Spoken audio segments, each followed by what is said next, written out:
السلام عليكم ورحمة الله وبركاته وأنا أفادي ورسن شيخ محمد جنرال كداوان سنة وسيروق شيخ جنرال أصحابتي إذا شرفت بدل مالك استاد الدنيا كجوكتان أطبايدين سلام يا ما شاء الله تبارك الله وحالي هاي سودا وهذا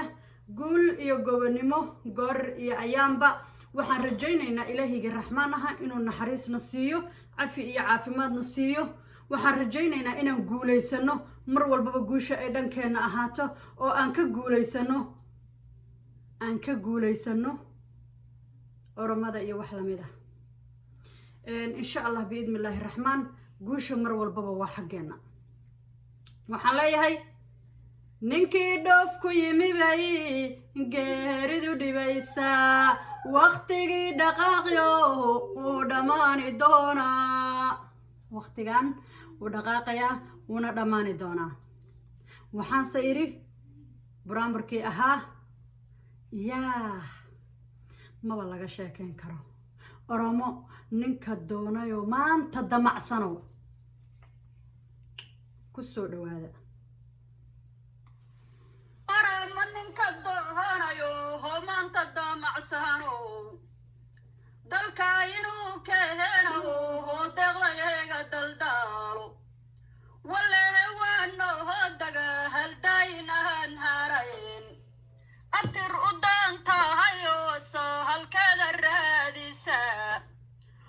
oo waadriya duulka jaharson dadka hobaaqoon ku doodaane hedaga halbayno dhaxayn حبة دوانو هدية هرداين صباح والبابا ورمية جهر صقره ودلينا يا ودود كدارو هذا اسماعيل نواديار ودود كدارو هذا اسماعيل نواديار نعم لله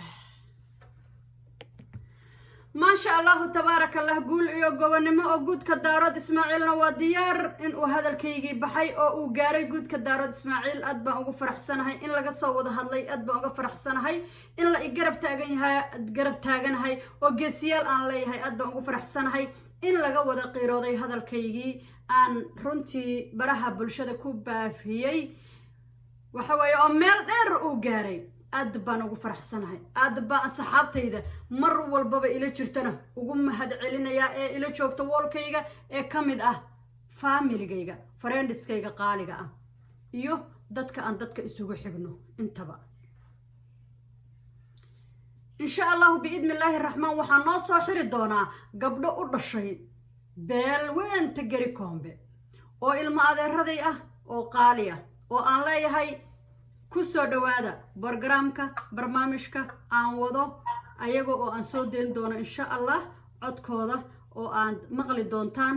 waxa ay warbixin hayaan halkan ku kala warqaadan doona Soomaaliyay soo diyaar garooba waxaydan waxba ka ogeen waxaydan waxba u warhaynin waxaydan dhahaynin waxbaan ka ognahay in aad qabiil qaran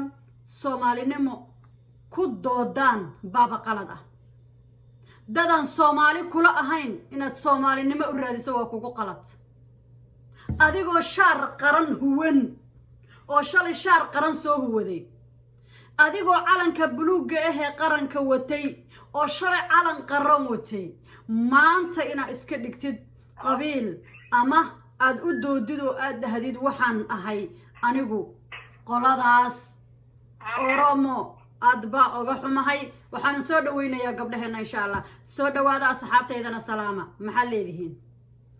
soo dhawaada asxaabtaydana salaama maxaa leedihiin waa gabdhahayga qaaliga ahaa ilma adeeraday oo igu jira qadka sidaay السلام عليكم ورحمة الله وبركاته وعليكم السلام ورحمة الله أبوانا الصوماليات أبوانا بقامنا خليجة وارسل محمد إنسان آدي بقول سلامي آدي يا صحاب هذا يدمان وخرمنا وأنا كأجل هالعلمنا واختلاج ونحسن في مهارة الصيف أنا قبل كذا ولا شيء صح ما شاء الله سود وهذا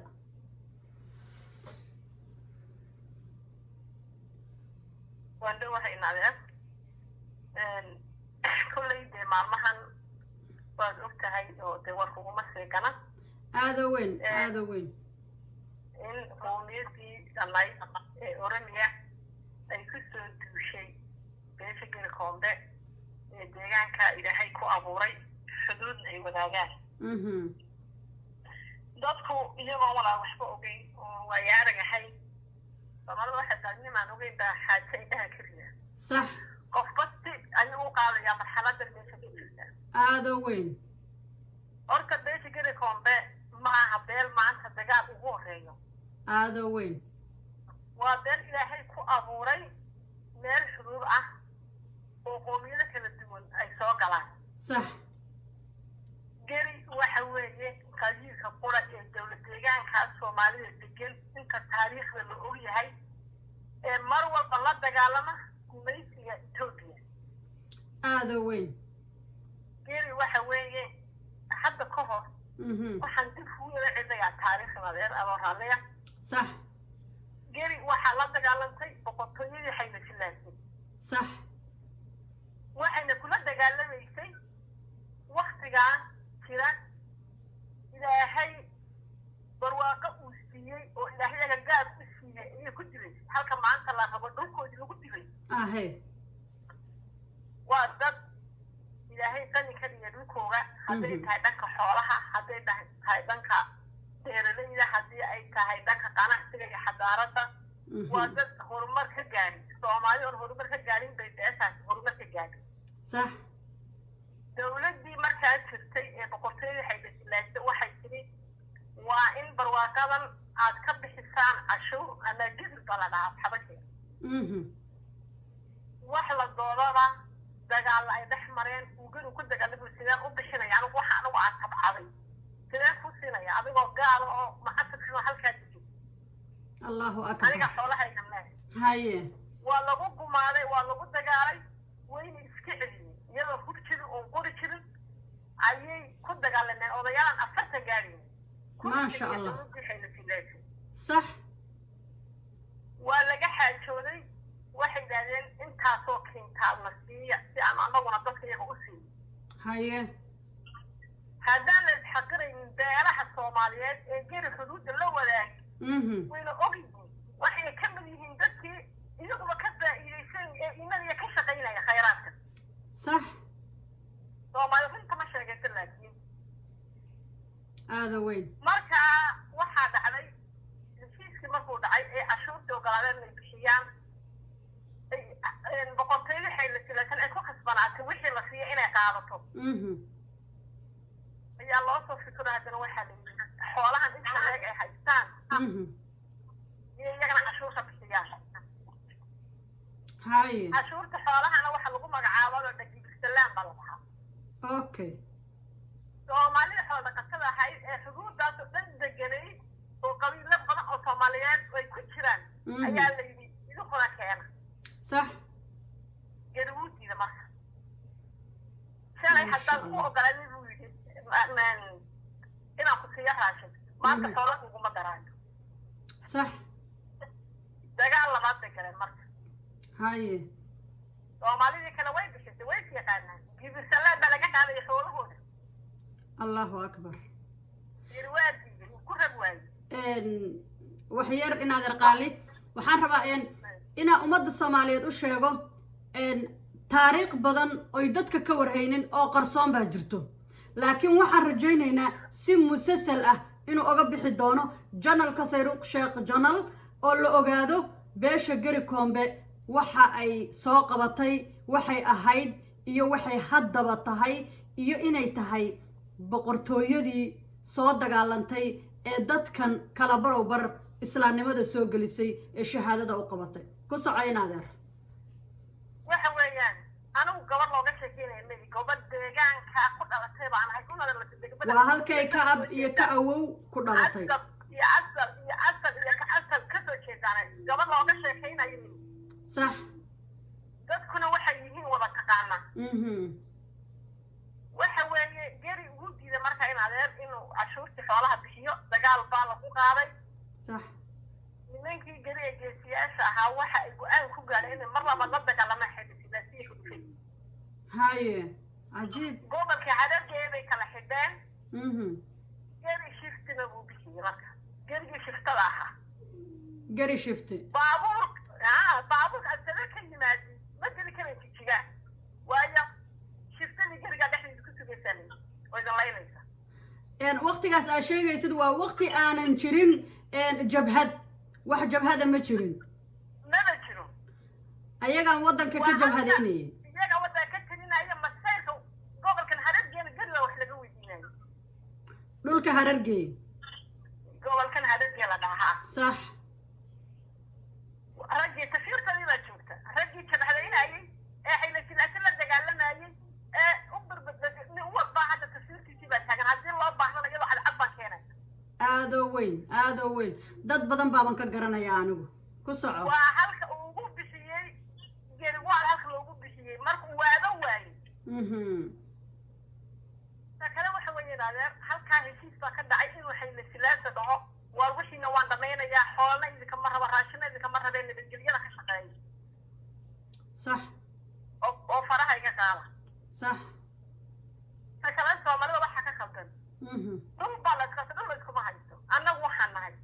qabiilka qura ee deegaankiisa qabiilkiisa loogu magacdan baabuli gari baa hadda anigu maxay magacayga u wadataa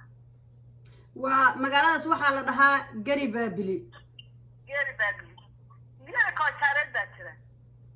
gari koojaareed boqortooyada fadhiday yes haa صح ayaa lahaa anigaa lahaa dagaal la igula jiray ilaa boqortooyadii xayla jilaasha ilaa maanta qarniya oon anigu u dhimanayay Soomaalinimo aadoo weyn horumarka maanta lagu nastay ee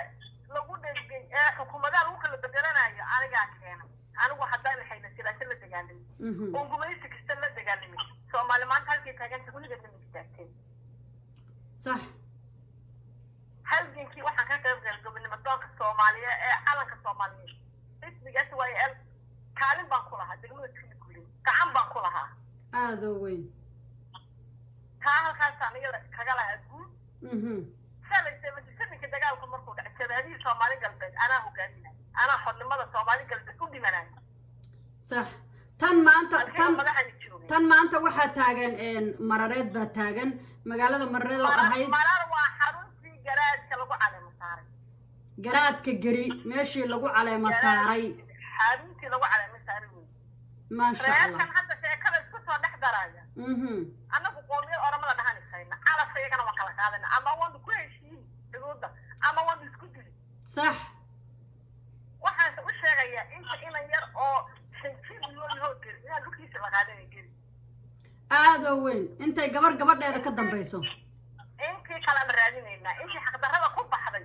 ilaa aluushka lagu qaatay baaba ka daba tegaynaa aadoo weyn waa inaan balna waxaan ku galnay inaan xeerada salkida soo taabanay ما شاء الله تبارك الله ما شاء الله تبارك Soomaali الله halkan iga xigta anigu ciidan xidla leeyahay samaradan baan xidla leeyahay reerka ila dhashay daarood kabla dhex jid waan xidla leeyahay weligeena kaalmo ma weydiisan keligay baa dhimanayay keligay baa la soo dhiganaya cadkay ما شاء الله تبارك الله waxaan siinayaa abaayadayda kale in adeerteeda kale qaaliga in adeer ku soo dhawow adeer waxaan ku soo gabagabeynayaa wax miidiyaha socda heerkan la igu soo dhisayo ee ahaa dadkii garaad cali ashahaada u qabtay ee uu noo keenay anaga garaadadayadii garaad cali ka horreeyay dadka wax laga dhahayeen xanko lama soo dhex gelinaynin shaqadooda aan bay qabsanayeen beeraha ceelasha xoolaha ay maydhaan garaadka ay faraska usha ugu dhufanayaan shaqadooda intaasay ahayd gebigeeda banaanba gebigeeda bareekan kaartan gu leeyahay waa dadkan garaad cali ilaahay xadiisi kanaha ka warabiye marka uu garaadnimadii loo dhaariyey ee loo caleemo saaray ayuu ka naxay uu dadka ashaarada u qabtay uu maryaha u firay uuna soo dhex geliyey haddana waa qorsho socda waxa la leeyahay gerigaasa ka soo gaaray gerigaasa waxay addoontii geri ahayd aadoo weyn addoonnimadii haddii ilaahay ka furfuray ee qowmiyadoodii u timid ee qowmiyadoodii raaceen soomaalida waxaa u sheegayaa waxaynaad aqoonin waynaa taariikhdooda aqoonin oo waxay yihiin aynaad aqoonin inaad lagu soo dhistaan oo soo garab dhigtaan annaga gas bay nagu tahay عادي عادي عادي وين بين نقطة وأنا وجيت إنما أنا أحمد يقول أحمر هيك كذا مرة وأنا قدست صح أوين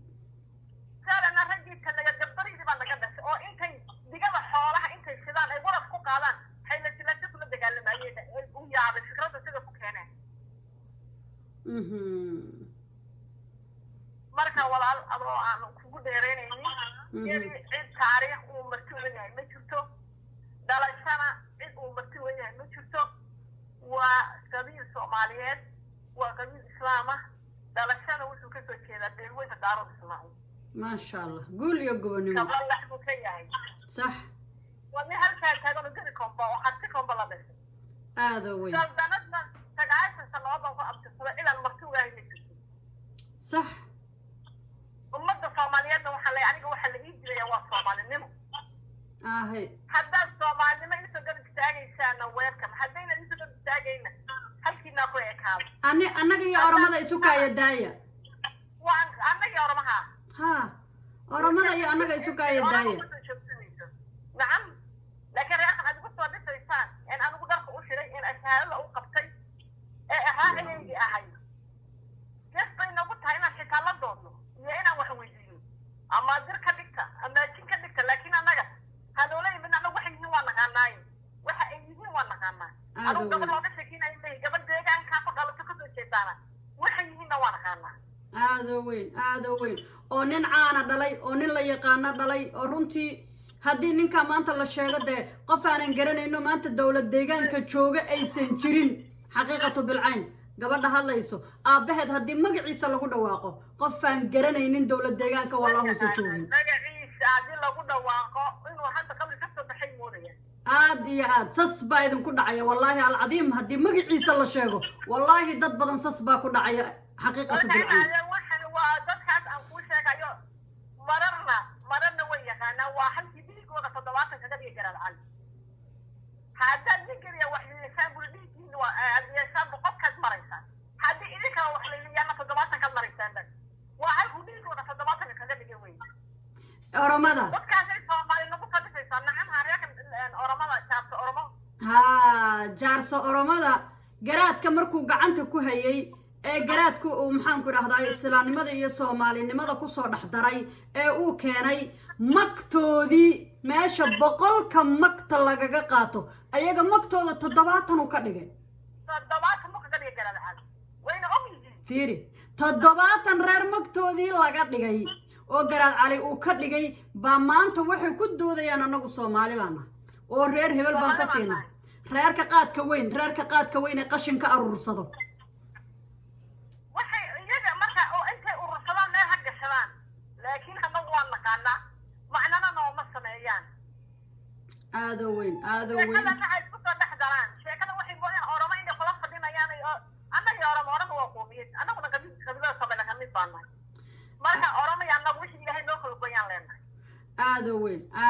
waa daqsi wax walba ku dhex jira wax walba waa daqsi weey wala lagu yaqaan wala basankooda waa صح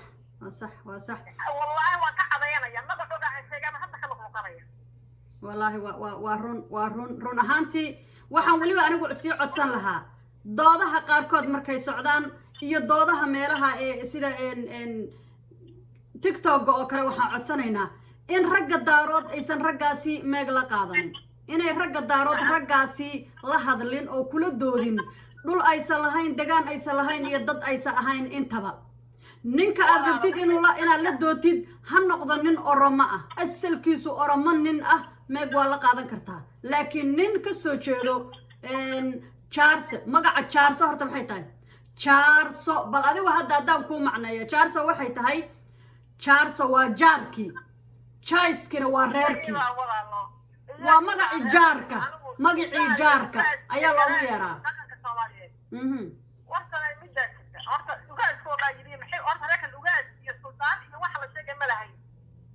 صح قومي أورما يسميه أورما دي لا قوة ريرتي أورما لا عدو أنا سينا قوة ريرتي هذا وين وحد كده وكسر لأبوبي وين هذا وين Soomaali shalna anaga ay inta manan deegaanka Soomaaliya jirta maanta 1957 ayaa ay wixii جيتي على شعاع إلى عمري عاصمة بحسي سيعرفني اللي قلت لك كذا جيتي كذا كم بيها حقيقة ما كنت عمالي هذا ولا هذا هذا وين تضوضي من من إن شاء الله بإذن الله الرحمن إن أدير كليبك ويقصي ديرانا يا وانشرا يا بارتتوب أنا هذه الدونا لما لها